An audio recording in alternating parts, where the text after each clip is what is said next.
আজ ২৬শে জানুয়ারি প্রজাতন্ত্র দিবস উপলক্ষে হাওড়ার সুইচ অন ফাউন্ডেশনের উদ্যোগে HNDR শিশু ভারতী মেম্বারদের সহযোগিতায় প্রায় ১০০ জন কিশোর কিশোরী ও শিশুদের নিয়ে এক বিরাট পদযাত্রার আয়োজন করা হয়, যেটার মুখ্য উদ্দেশ্য ছিল বাতাস দূষণ ও পরিবেশ দূষণ রোধ করা।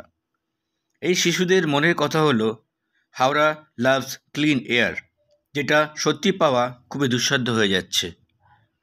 এই শিশুরা বলতে চাইছে যে পরিবেশ এবং বাতাসকে দূষণমুক্ত রাখুন।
হাওড়া থেকে খবরে অমিত জার, হাওড়ার খাস খবর।